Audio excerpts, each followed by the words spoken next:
Avec Jean-Pierre Fleury, bonjour à nouveau. Vous êtes producteur, réalisateur de documentaires. Vous l'avez été du moins pendant plus de 40 ans. Vous êtes l'auteur de nombreux ouvrages de vulgarisation scientifique.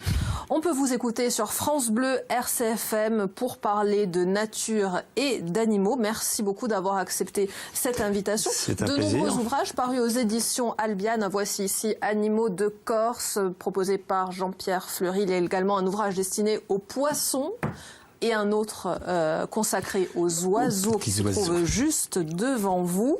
C'est le printemps, nous le disions, c'est un moment important pour la nature. Vous ressentez un merveilleux tourment, comme disait le chanteur. En Corse, je ne sais pas le dire, mais il y a un vieux dicton qui dit « Si le 8 avril, vous n'avez pas entendu le coucou, soit il s'est perdu, Oui, mort. soit il s'est égaré, soit les Lucquois l'ont tué. » Est-ce que vous avez entendu le coucou? Est-ce que vous savez reconnaître le coucou? Non. Est-ce que vous savez imiter le coucou? Oui. Est-ce que vous vous sacrifiez? Personne n'imitera le coucou. Alors je vais le faire. Coucou, coucou. Ça, vous savez le faire. Hein, c'est pas très aussi compliqué. bien que vous, pas aussi bien que Et vous. en général, je piège les gens qui ont bien voulu, parce qu'il y en a des fois qui veulent bien imiter le coucou. Et je leur demande, est-ce que vous avez imité un coucou mâle ou un coucou femelle? Alors, est-ce que j'ai imité un coucou mâle ou un coucou femelle? Bon, on va pas. Ben non, c'est forcément un mâle parce que la femelle, elle ne chante pas. D'accord. Il n'y a que le mâle. Le coucou, c'est un des signes, justement, on l'entend. Personne n'a vu un coucou, d'ailleurs. C'est pour ça que j'ai ouvert cette page. Je fais coucou au caméraman. Là, voilà. Hein, voilà. Hein, et ça ressemble à rien, franchement. Beaucoup de gens l'entendent, mais ne savent pas que c'est cet oiseau-là qui, lorsqu'il est en vol, ressemble un peu à un épervier. Hein. Bon, alors tout le monde sait que c'est un squatteur, etc. L'histoire des coucous, toujours l'étymologie est haute. À donner coucou, ça a donné le mot cocu d'ailleurs. Hein, c'est pas puisqu'il y a tout un système et tout est squatté de la part du coucou et surtout de la femelle du coucou. Il y a quand même des amours, il y a un mâle et une femelle. La femelle va pondre dans le nid d'un petit oiseau qui va squatter, une fauvette par exemple. Et souvent d'ailleurs, avec suivant l'oiseau qui va squatter, la forme et la couleur des œufs va changer, c'est extraordinaire, pour que la maman fauvette vienne sur son nid et se dire tiens, il y a un nid de plus, il y a un œuf de plus.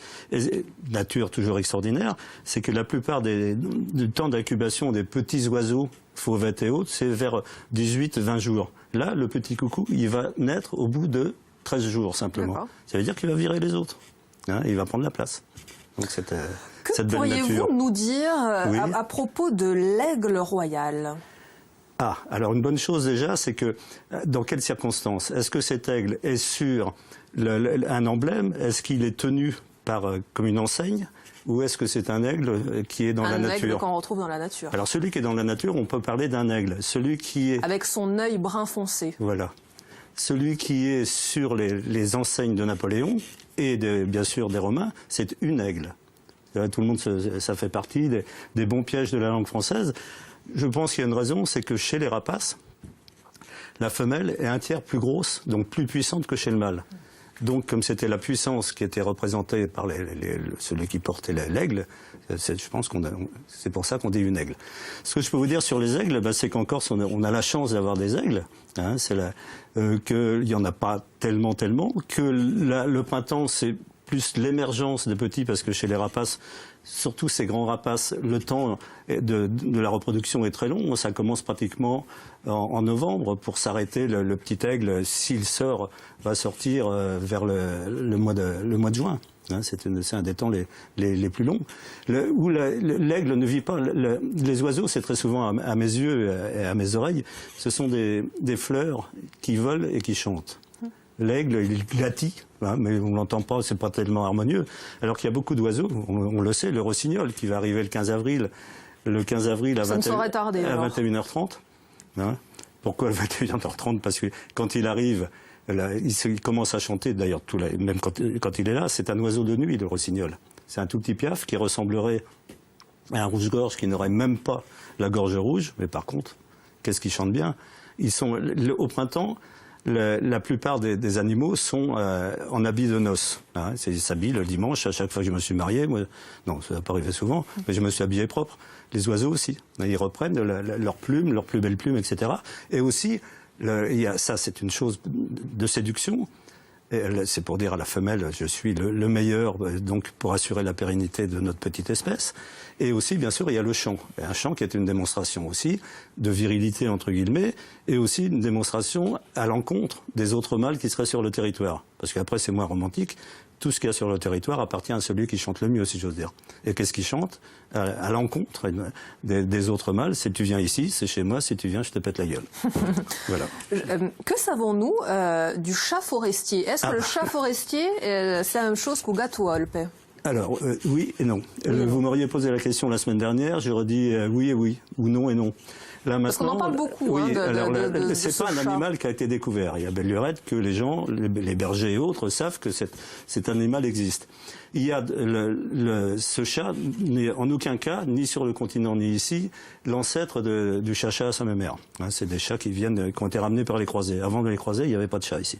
C'était des fouines qui étaient chargées de tuer les rats qui existaient. Il n'y avait pas tous les rats non plus. Enfin, tout ça, c'est... Là maintenant, les scientifiques ont des moyens d'investigation par rapport au code génétique, toutes ces choses, de savoir comment on peut séparer des espèces. Et c'est de plus en plus le cas. Autrefois, le Gatto volpe était considéré comme un chat sauvage, le même que celui qu'il y a sur le continent, qui s'appelle Felix sylvestris, hein, qui est un gros pépère qui fait une dizaine de kilos, qui ressemblerait à un gros chat annelé, tirant plus vers le roux. Il semblerait qu'ici, il tire encore plus sur le roux, parce qu'il est volpé aussi. Mais il est tigré. Il est tigré et volpé pour la couleur, et aussi par ses mœurs, parce qu'il est plus lourd que le renard. Le renard, il pèse 7,5 kg quand il est en pleine forme. Vous en avez déjà croisé des chats comme ça? Oui, j'ai croisé des Felix sylvestris sur le continent. Et il y a un moment qui est un moment privilégié, c'est un chat qui chasse dans les hautes herbes. Et au moment où on a coupé les foins, les mulots, si j'ose dire, ils sont à poil. Hein, ils sont là, et les chats, ils sont dessus, les chats et les renards. Vous vous planquez derrière les ronds de baleur, et vous pouvez les filmer. C'est une des plus belles images qu'on puisse faire. Enfin, regarder, pardon, j'ai dit filmer, j'ai une petite déformation. Parce que c'est l'image de l'élégance, c'est l'image du sauvage, et c'est extrêmement félin. Est-ce qu'on peut le domestiquer, ce Gatto Alpe? J'espère que non. Mais je ne pense pas, puisque, encore une fois, on pourrait très bien avoir les ancêtres, puisqu'ils sont là, on ne les a pas découverts, ils étaient là, on les a simplement, la science les a classifiés, maintenant c'est une espèce, alors est-ce que c'est une sous-espèce ou une espèce? La définition d'une espèce, c'est deux animaux sont côte à côte, est-ce qu'ils peuvent avoir des petits ensemble? Et que les petits soient pérennes. On pourrait exprimer ces mots-là. Il y a des hybridations qui se font. Hein. Le mulet est un hybride, mais qui est sexué, mais à la deuxième génération, ce sera stérile. La nature dit, vous m'avez eu une fois, la deuxième, vous ne pouvez pas. Donc la définition d'une espèce, c'est des petits... La pérennité. La pérennité. Hein. Là, il semblerait que ce ne soit pas possible d'avoir... C'est certain qu'il y a eu des petits de Gatto volpe qui ont été capturés par les bergers hautes. Ils sont peut-être amusés avec, essayer d'en faire des chats domestiques, ou des chats domestiqués, et ça n'a pas réussi. Merci Jean-Pierre Fleury d'être venu jusqu'à nous. Vous êtes l'auteur bien connu d'ouvrages. Voici celui-ci, Animaux de Corse, paru aux éditions Albiane. Très rapidement, d'autres ouvrages à venir? Oui, on a des romans, peut-être une bande dessinée. Voilà. Avec des oiseaux, des animaux aussi dans ces romans? À chaque fois, je suis un peu Walt Disney à ma façon. À ma petite façon, je serai les gens qui voudront venir continuer à parler. Très rapidement. La fête de la chasse à l'île Rousse dans une quinzaine de jours. Nous en parlerons ici de ce premier salon de la chasse. Merci Jean-Pierre Fleury. Il y avait également l'archéologue et maître de conférence Antonia Colonna. Merci d'être venu jusqu'à nous. Merci. Et un autre universitaire, un autre docteur en sciences du langage, cette fois-ci Francesco Maria Luneschi. Arin Graziabi, Rosanne à Ostra Gronaga. Merci à vous d'avoir suivi ce nouveau numéro d'Audier. Nous étions en direct. On vous souhaite une excellente journée à l'écoute de nos programmes et nous aurons le plaisir de vous retrouver dès lundi, mezz'orne e mezzo, Nantes à France 3 Courte, Sega Viaste, la bonne ado medicade et à Lougnes.